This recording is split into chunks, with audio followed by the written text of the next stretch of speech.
I never got any money from you. UFO might just as well stand for unprecedented financial opportunity. Be normal. This is The Saucer Life, a podcast in which we examine concepts, events, or people orbiting the world of flying saucers. Few preconceptions, snark when justified, no belief, no debunking. And today, in this episode, we're going to be answering questions. I put out a call for a sort of Ask Me Anything sort of deal a couple weeks ago, and I've received a lot of questions. I think when I counted them up, it's like 30 or 40, something like that. So this may turn into two parts. We'll see how long it takes me to get through some of these. Some of these are very sort of in-depth questions, or if not in-depth questions, things where I tend to, just sort of keep talking. And editing's hard, right? So we'll see what happens. Thank you, just off the top, for everybody who sent in a question, whether it be on Twitter or Instagram or email or Facebook or the Patreon or wherever. Thank you so much.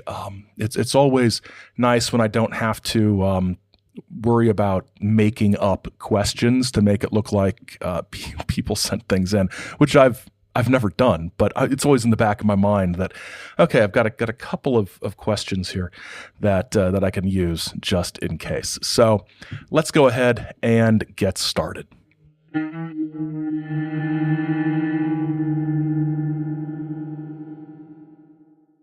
Okay, let's get started. I'm taking these in roughly chronological order as when I received them. That seemed like a pretty reasonable way to do it. We start off with a question from, I think this was an Instagram DM, but my screenshot cut off the name, so I'm very sorry. I don't know whose question this is, but there's a couple of really good questions here. First, what if Henry Wallace had ended up as FDR's VP for his last term? Now, this is a good point to mention that I am just taking these as they come. I've looked through them. I've thought about them.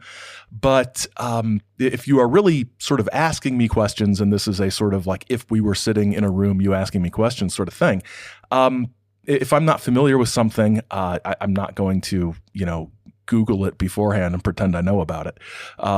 So there's that. So there might be some questions in here where I'm like, I'm not familiar with that case at all, but I will check it out. But I am a bit familiar with Henry Wallace. So sort of thumbnail sketch of Henry Wallace. Huge pioneer in the early 20th century, into the 1920s as a pioneer of scientific agriculture, gets involved in politics when FDR appoints him as Secretary of Agriculture during the 1930s. He ends up being Roosevelt's vice president during his third term, so that would be the 1941 to 1945 term, with the election being in 1940. But Wallace was pretty progressive, and the more conservative Democratic Party bosses weren't too happy with him and some of his positions, particularly on foreign policy and things like that. So he's sort of pushed out as vice president during the run-up to the 1944 election in favor of Harry S. Truman. Roosevelt has some loyalty to Wallace, though, so for that last term appoints Wallace Secretary of Commerce.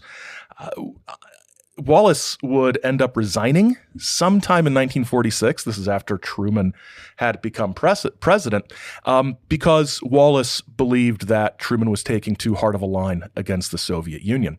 Wallace hooks up with some other people as part of a progressive party, which is urging things like a more conciliatory foreign policy and broader social benefits, desegregation, things like that. There are some concerns that Wallace is, if not explicitly connected to communists, at least a useful dupe for them.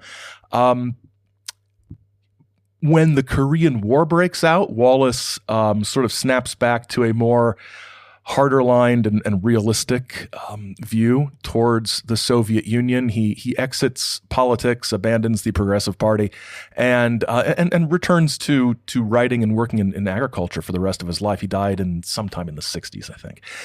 Now, as far as like political stuff with Wallace, if Wallace had become president when Roosevelt died in the spring of 45, I think the biggest thing is Wallace would give away the store in Eastern Europe to Stalin. I am fairly positive that's an uncontroversial thing to say. And you can, I mean, there is the argument that Truman kind of gave away the store, but what were we going to do? So it was kind of a realistic thing to just sort of acknowledge, okay, we're not in any really position to try to kick the Red Army out of Eastern Europe right now. That's not gonna work. I think as far as his progressive domestic policies go, I think Wallace would have run into even worse trouble dealing with Congress than Truman did. Truman tried to push his Fair Deal, which is an expansion of the New Deal and prefigured Johnson's Great Society in a number of ways. But Republicans in Congress and a lot of Democrats weren't playing ball. So I think Wallace would have. It wouldn't have been a successful presidency, I don't think, as far as a president being able to shepherd a set of policies through Congress. And I think he would have lost if he tried to rerun for election on his own in 1948. Now, what does this have to do with flying saucers? Well, it's interesting. One of the criticisms people had of Wallace, or one of the concerns, was he was deeply interested in esoteric matters, particularly theosophy. And he was a fan of, a Russian theosophist, Nicholas Roch, something that starts with an R. I can't remember. But this guy had some interesting ideas, did a lot of sort of pseudo-diplomatic work in Tibet, trying to create a sort of Asian state that would be where he was told by the ascended masters that would be the new Shambhala or something like that. At one point, he was convinced he was the Dalai Lama. So Wallace was sort of fascinated by theosophy, and so if Wallace is president in 1947 when UFO stuff kicks off, that's an interesting thing. I think what would happen to his foreign and domestic policy is pretty clear, at least to me. But I'm really interested in the idea of how Wallace would have dealt with the UFO thing, or if he would have at all. Would his interest in esoterica played a role?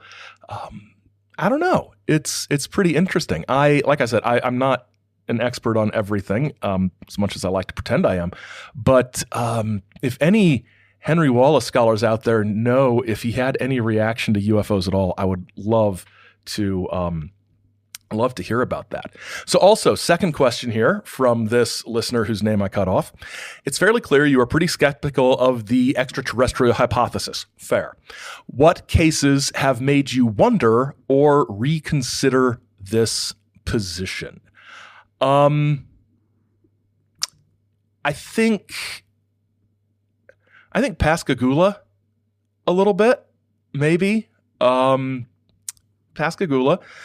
Just because of the bizarre nature of it. If that ended up being some kind of extraterrestrial thing, it wouldn't surprise me too much. What's another one? Gosh, it's difficult because I really am kind of, and I admit this, kind of stuck in, if it is a weird thing, it's an extra dimensional thing, or it's something like that. So every time I think of a prominent sort of UFO case that clearly isn't, the planet Venus or probably secret aircraft or a lie, I always sort of say, well, where's the line between something that's alien from space and something that's alien from some other plane of existence.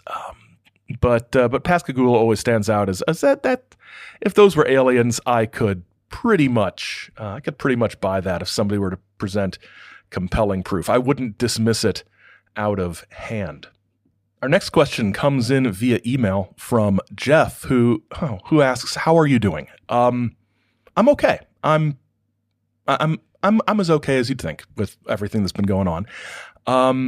Good days and bad days. Some days are not good at all. And so, I'm getting behind on stuff sometimes. You might notice a little irregularity in the release schedule. Nothing drastic. Yeah. So, but no. Yeah. Getting along one day at a time. As the cliches go. Thank you, Jeff, for your concern. Next question via it looks like Instagram.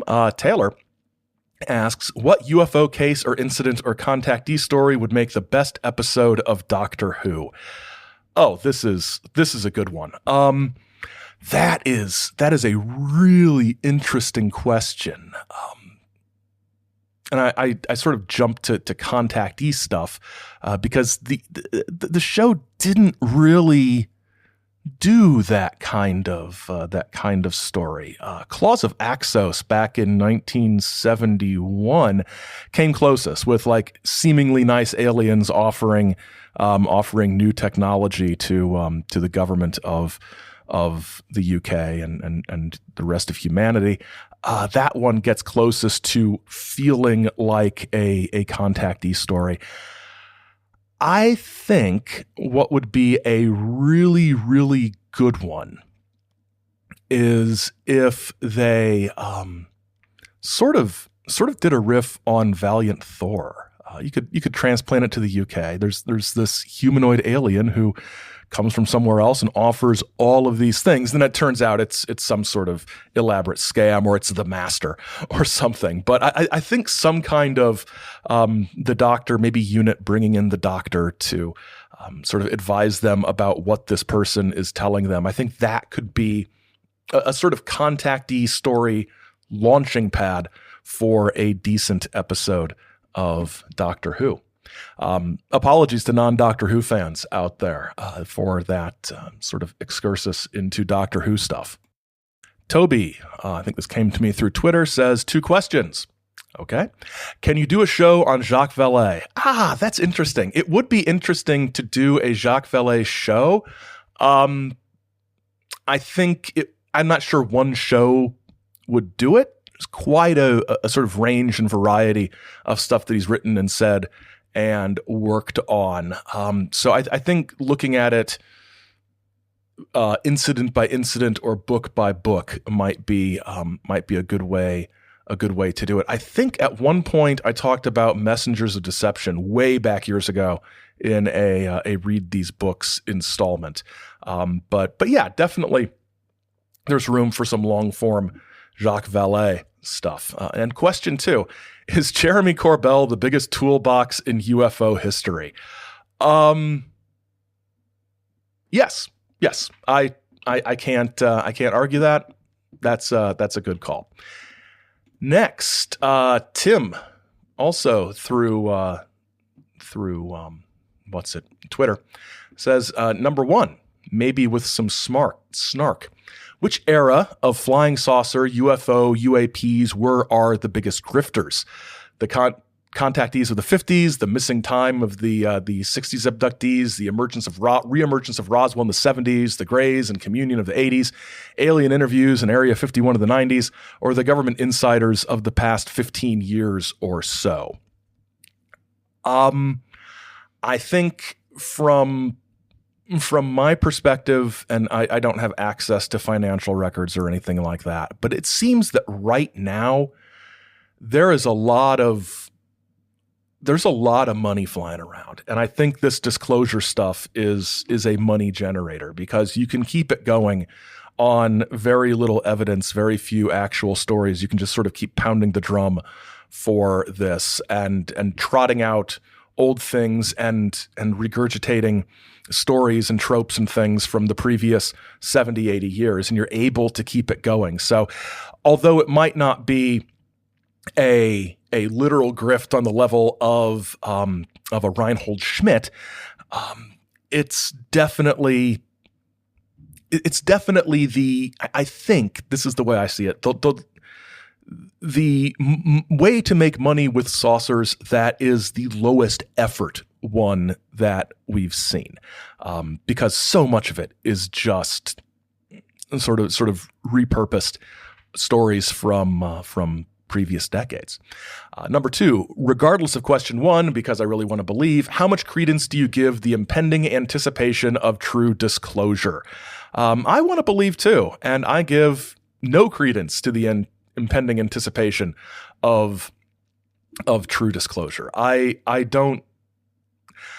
think the claims and the talk of it is a way to gin up interest in various things and eventually separate people from their money. I think the way to keep looking at this is by focusing on individual experiences and individual stories, and I think realizing that that disclosure is, when disclosure happens, it won't be from a government agency. It will be on a personal transformational level, which might be the most sort of ephemeral and doofy thing that I've said on this show in a long time. But I think it is. I think this sort of idea of there's going to be a big announcement that the aliens have been here since, I don't know, Mussolini found something in 1933 or whatever. I don't see that happening, at least not within the current paradigm of what we think of as disclosure. All right, we have an email here from Savior of Koldas, Destroyer of Janos. Excellent. Do you ever get particularly disappointed in any mindset present in the topic, and how might participants in the conversation avoid that path? For example, reliance on conspiracy, rumor, New Age, etc.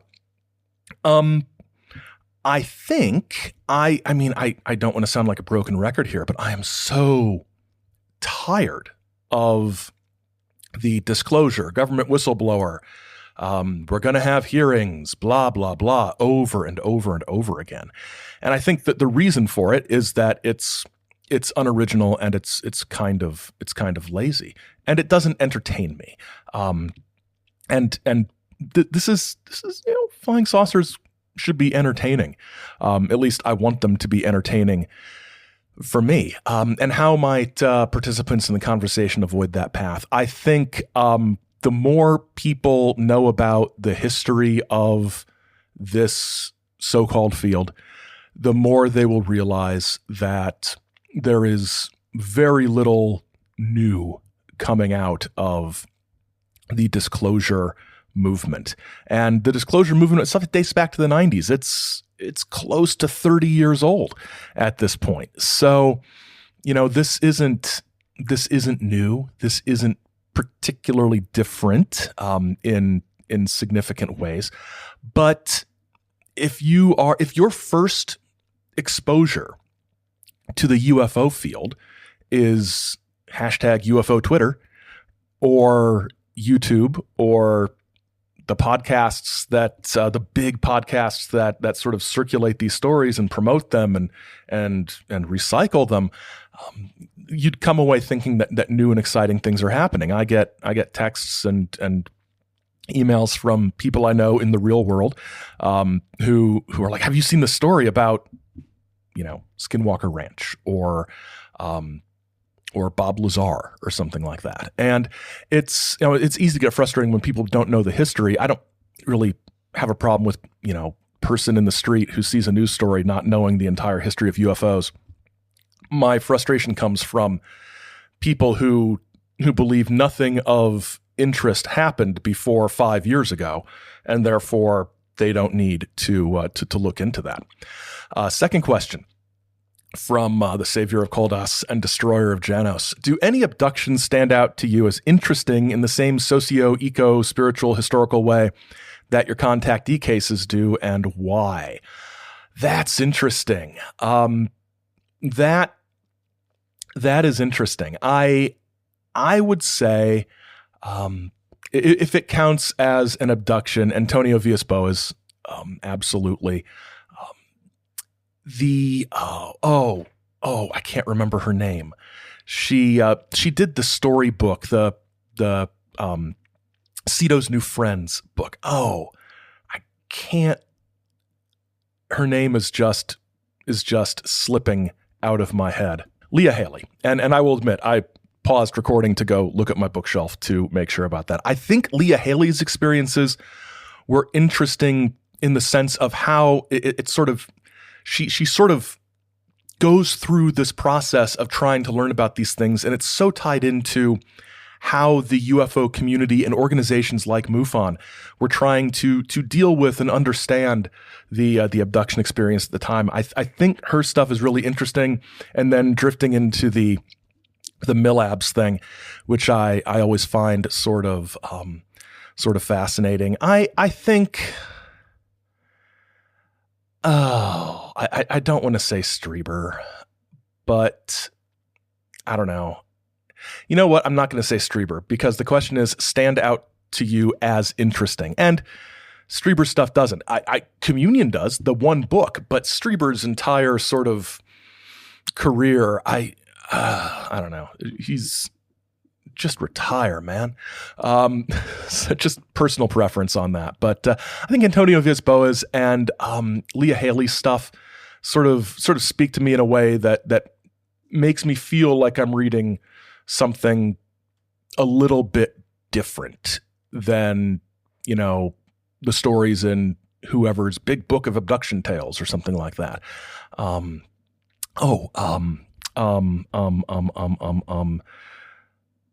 What is her name? Carla Turner. I think her stuff is, I haven't finished reading all of her books, but I find her experiences and her reaction to them and the way she processes them to be really interesting as well.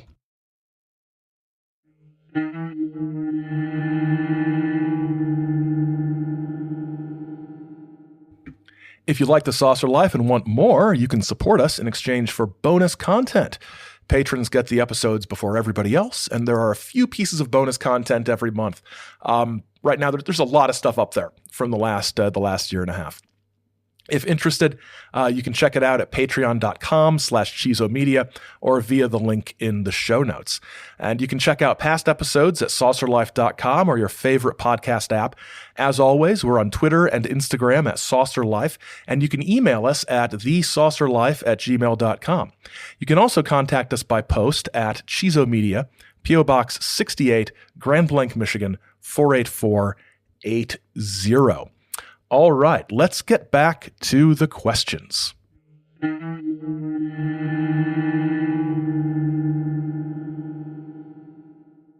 All right, Brian emails us with,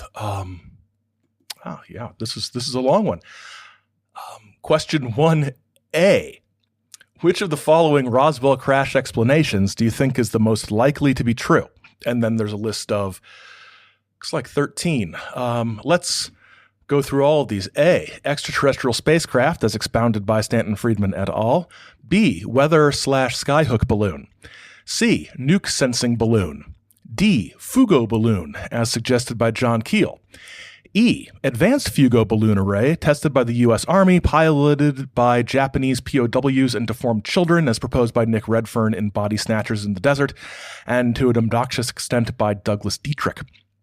F, experimental flying wing aircraft possibly utilizing a radioactive isotope as its source of fuel, piloted by deformed teenagers and sent to deliberately crash in the American Southwest by Joseph Stalin in order to panic the populace and destabilize the U.S. government, as described in Annie Jacobson's Area 51 book. G, staged event or psyop, a la the plot of Bernard Newman's 1948 novel, The Flying Saucer, which I have not read and really need to. That's me saying that, not Brian. H, Nazi flying wing or flying disc aircraft piloted by escaped Nazis, as described in Joseph Farrell's Roswell and the Reich, although based with zero acknowledgement on research and work done by Jerry E. Smith prior to his death. I, advanced flying disc aircraft based on captured Nazi flying disc technology manufactured by the Brits in collaboration with Canada and the United States, as described by Renato Vesco in Intercept But Don't Shoot, as well as Donald Kehoe in The Flying Saucers Are Real. J, advanced flying disc aircraft based on captured Nazi flying disc aircraft manufactured by the Soviets. K, material manifestation of humanity's collective unconscious, as suggested by Carl Jung. L, material manifestation of demonic deception. L, university-related practical joke. Or M, university-related practical joke. N, time travelers / girder-bending delivery robot from 1,000 years in the future. Okay, most likely to be true. Nuke sensing balloon. I think that is the simplest explanation for something that would have been real at the time, might have crashed, and might need some clumsy, ham-fisted, badly done PR to try to cover up. That's just my opinion. So that was 1A. 1B, same question, except this time, which explanation is your favorite and why? Oh, my favorite. I think my favorite is probably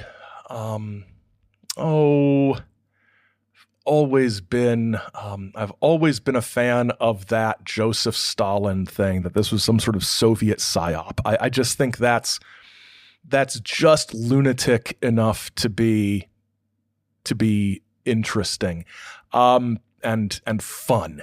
And it is my favorite, not one I believe or think there's any proof for or accept. So the Stalin one is my favorite. Question 2A. Ancient Aliens related date, marry, kill. David Hatcher Childress, Giorgio Tsoukalos, and Eric von Daniken. Man, I'm not super familiar with Childress's stuff. I think I would probably date Eric von Daniken, marry Giorgio because he's probably got loads of money, and I don't know, kill David Hatcher Childress because I don't know.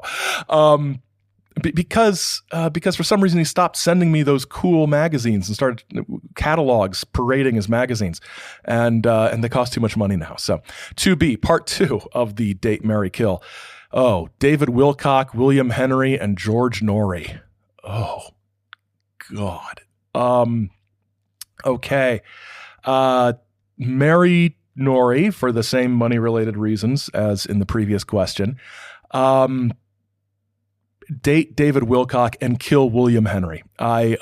William Henry's appearances on Coast to Coast and Dreamland and whatever always sort of make me very agitated. So yeah, so that would be that. And a final question from Brian. It's a 2-part question.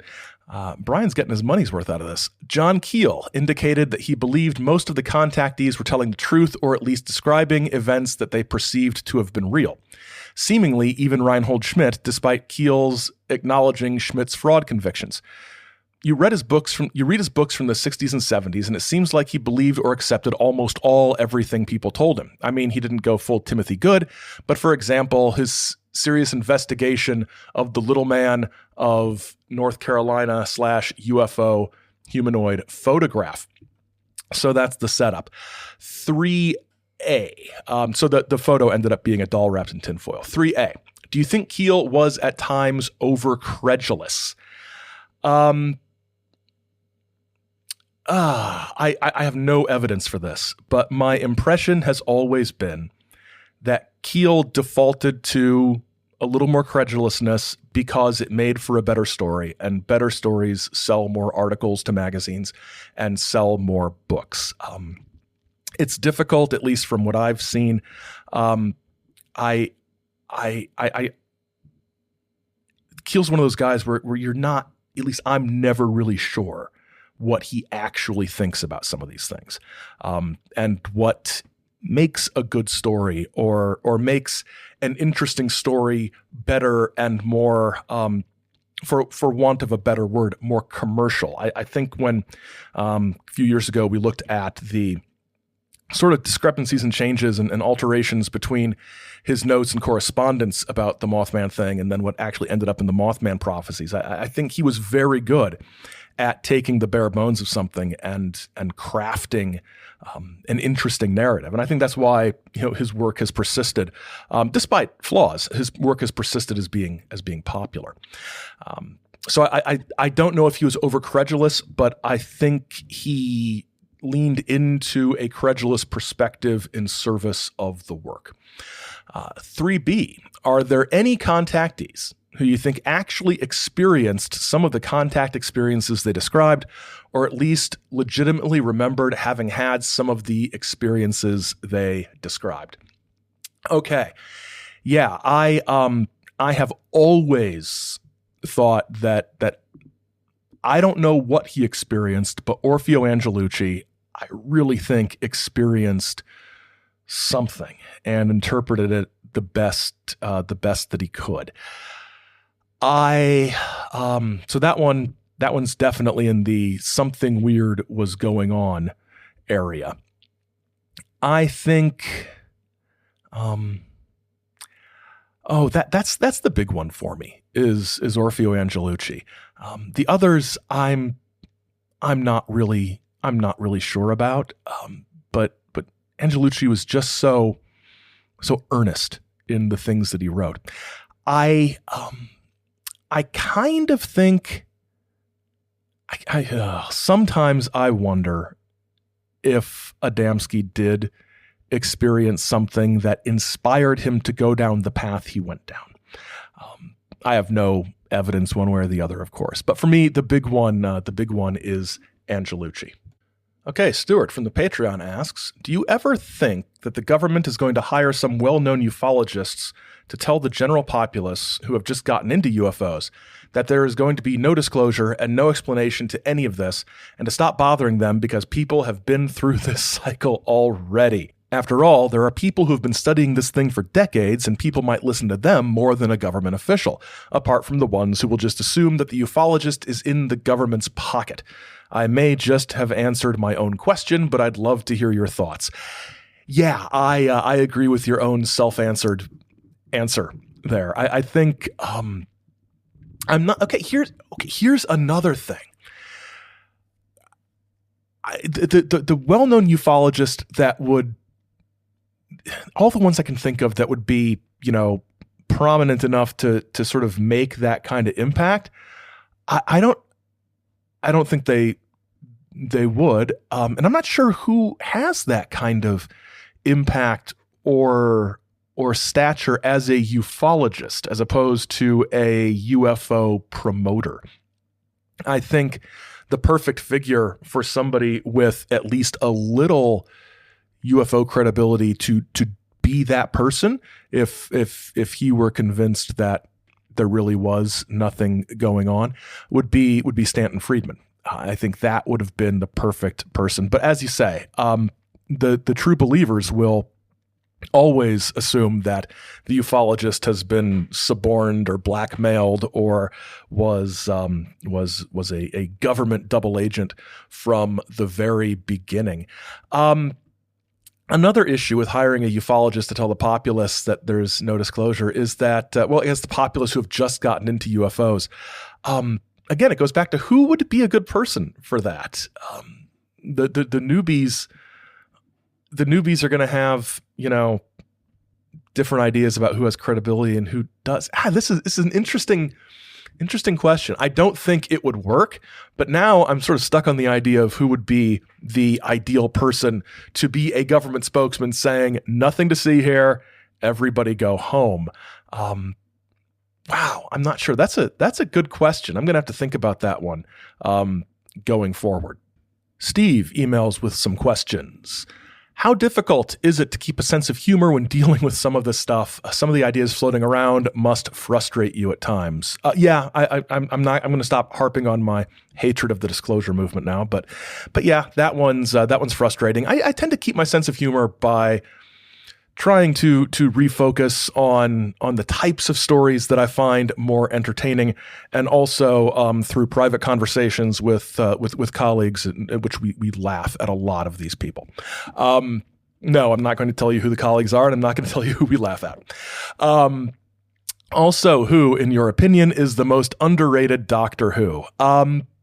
That's a good question. Underrated. I think that. I think William Hartnell. I think the original, because it's the black and white stories without the big monsters. So the Patrick Troughton black and white stories, lot of love for those, and then Troughton came back 3 times in the show during that original run. I think Hartnell's stories are less seen, especially by newer fans. They're all out there now on BritBox, so subscribers to that can check them out. But I think it's Hartnell. He's the one who gets sort of overlooked. That's an interesting question that I could get into much more deeply. And the return of the series, back in 2005 complicates things even more. I think the most underrated modern Doctor Who, oh gosh, I don't know. I don't know. Anytime you venture an opinion on modern Doctor Who, people get agitated. So I'm not sure if any of the modern doctors are legit underrated in a strict sense. Okay. Next question. We've got on Facebook, Joey has several. What got you interested in UFO research? Okay. I think there's a couple of things I can point to as sort of starting points that sort of triggered interest. One is like many people of my age, sort of actually pretty much the early second half of the Gen X generation. I've watched a lot of old In Search Of reruns as a kid. And so In Search Of did a number of UFO stories, and those always seem to intrigue me more than Bigfoot or the Bermuda Triangle or historical mysteries or anything like that. So In Search Of sort of sparked interest. There were some great kids books. A guy named Daniel Cohen wrote a lot of interesting nonfiction kids books about UFOs and the paranormal and ghosts and things like that. Those books got me into it. In high school, I sort of gravitated towards the UFO section of the library. I'd find issues of Omni magazine that talked about it, and then the X-Files, and then discovering the internet, or the internet sort of becoming a thing that I could access. That was sort of the progression. It wasn't Art Bell. Art Bell wasn't broadcast anywhere where I lived during that time, and actually he wasn't really sort of doing his thing until I was in high school and college. And I still didn't live anywhere where I could listen to him. In college, I think once they started broadcasting on the internet, I think I caught some Jeff Rentz interviews with like Stanton Friedman and people like that before Rentz's show went the direction it did. Okay, so next question from Joey. Have you ever met any of the subjects of your podcasts? I did meet Stanton Friedman once. I think probably one of his last appearances in Halifax, an event put on by Paul Kimball. We both spoke at back in, I want to say 2017. So, and I think Friedman's work had appeared in various episodes. How could it not? There's one that I saw but avoided eye contact with, and that was Cosmic Ray. If you've heard the episode on the Mitchell sisters that I did, and then I think subsequently some correspondence from Cosmic Ray about how I was not kind about Cosmic Ray's work.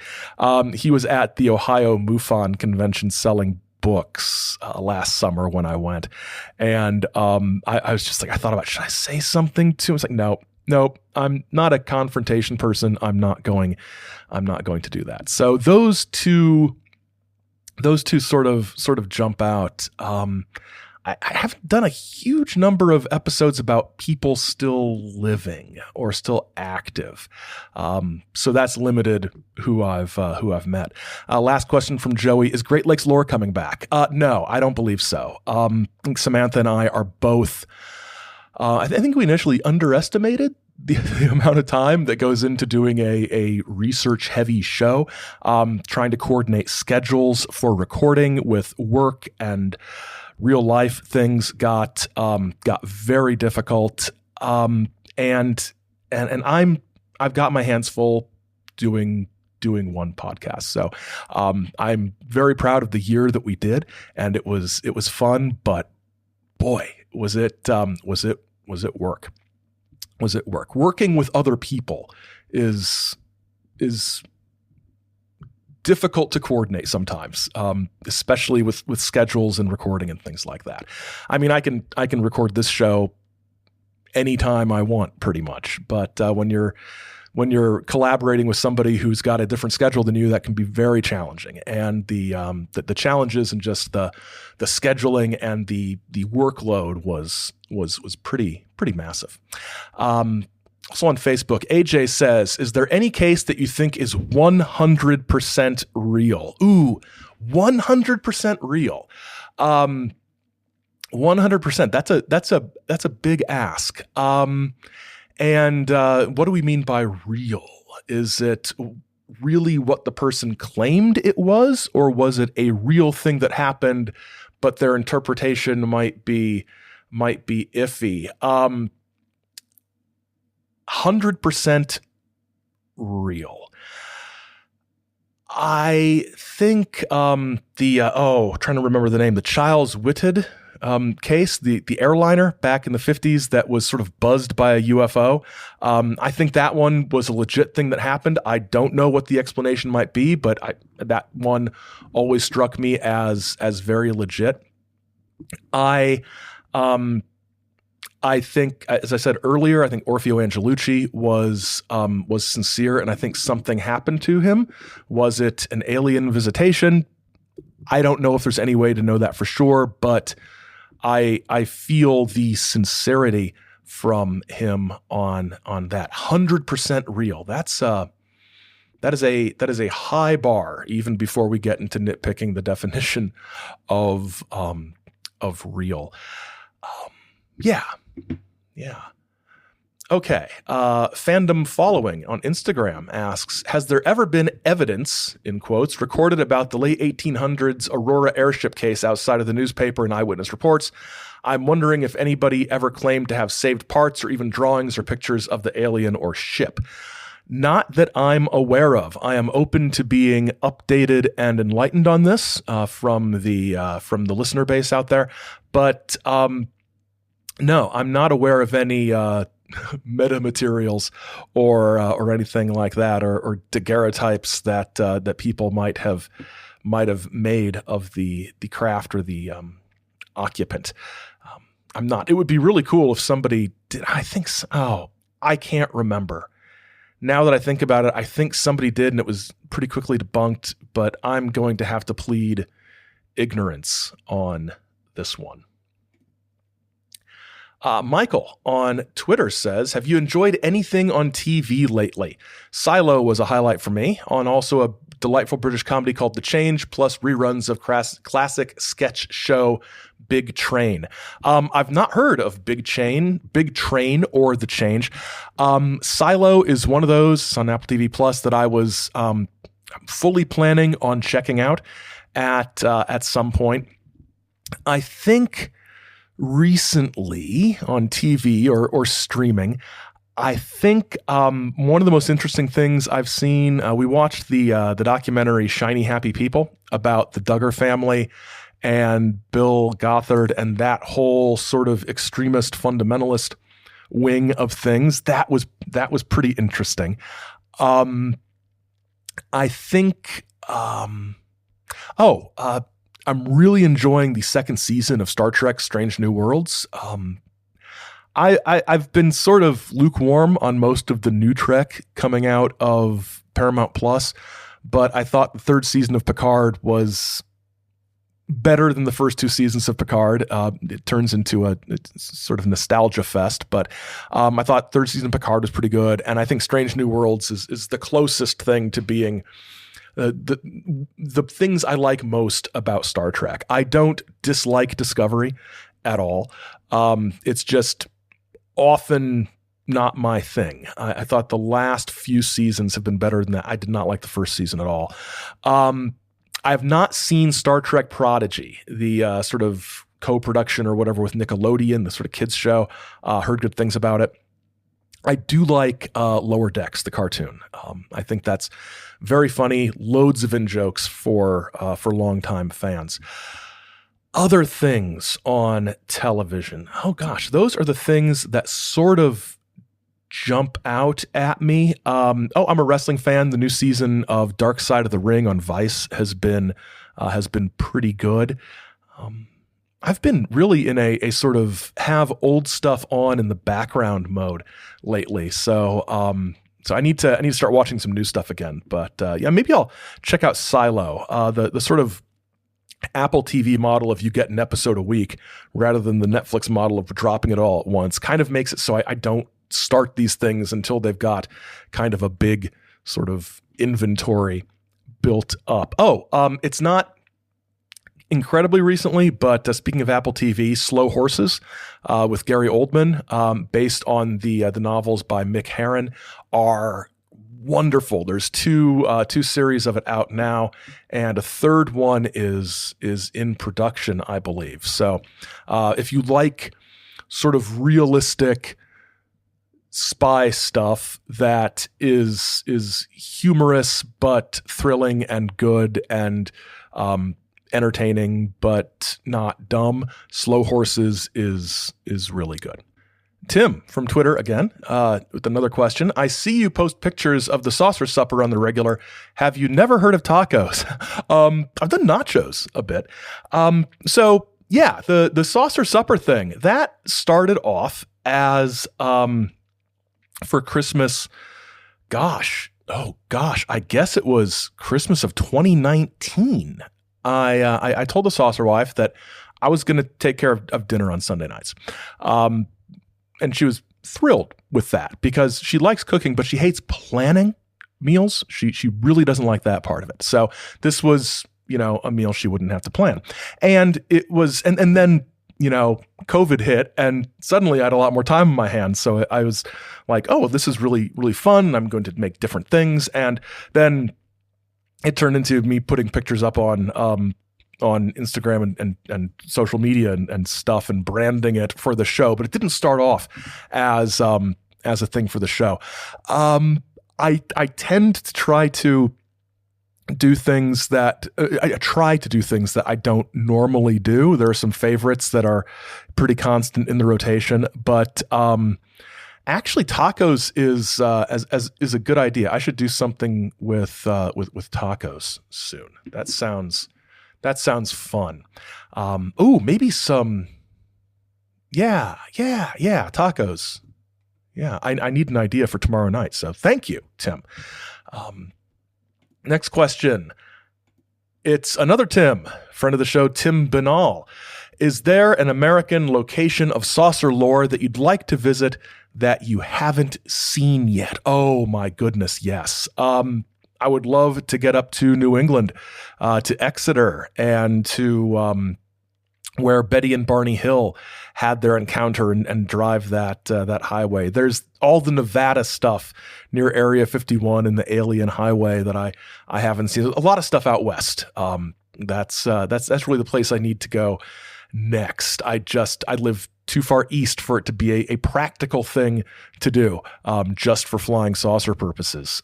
California, oh gosh, all of the contactee places. I want to go to Desert Center, and I want to try to find where Orfeo Angelucci was driving when he had his encounters and things like that. Probably the biggest one, Mount Shasta. Would really like to get out to Mount Shasta. So much stuff in the lore, going all the way back to Guy Ballard and the IM stuff. Pascagoula would be no reason to go down to Pascagoula, so it would have to be a special trip. So quite a few places. Go to Chicago and see where Mothman was seen. Just kidding. Lots of places on the saucer travel list. Carl on Facebook asks, what is the one UFO story you wish you could open the snark hose on full? That's a good one. That's a good one. A lot of the big ones don't interest me enough to really just sort of cut loose. I don't care about them that much. I can't bring myself to care about Roswell. I can't stand it, and it's so well known. But I will say that every time somebody asks if I would do a Whitley Strieber episode, I think about it, and then I backtrack because and demur because I don't like Whitley Strieber's stuff. Communion was, of course, seminal, and then he just kept going and going and going, and developed a gimmick of being Whitley Strieber, and I don't like listening to him. I don't like reading his stuff. I think there's some really interesting critiques of him out there. I can't remember what it's called, and I don't think I read the whole thing, but there was this 100-some page PDF about his book, The Key, and discrepancies between the first and second editions. That was really, really interesting. And sort of Strieber's stories about why the key had been changed and things like that. But I just don't like Whitley Strieber. I've never met him as a person. I've never met him personally. This isn't a personal thing. I don't like Whitley Strieber's work. I don't find it interesting, and things about it annoy me, but he's got his fans, and his fans tend to come out of the woodwork and be really irritating when you criticize Whitley Strieber. So, but yeah, Strieber. Strieber. Okay. Ali Jr. says, not a question, but thought you might appreciate this piece about abductee Will Jima's records. That is interesting. I will put that in the link. It's too much to discuss here as we are closing in on an hour. And actually, we're at an hour, and we are about halfway. So I think this is a good place to pause for this episode. We'll pick it up next time with the other half of the questions. In the meantime, if you've got additional questions or you've got follow-up questions, send them my way, and we'll keep this going. Actually, doing this in two parts works out pretty well because we're going on vacation, and So an hour is a good length. I think an hour is a good length for everybody's benefit. So, yeah, we'll pick this up next time.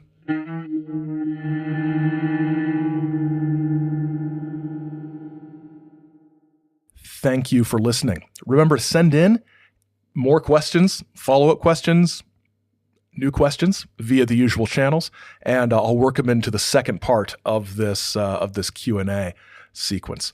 Our associate producer is Simpson J. Hanover III, and The Saucer Life is a production of Chizo Media, LLC. Chizo Media, our heart is with the people. except for Whitley Strieber. Till next time, keep watching the skies, because the skies are watching you.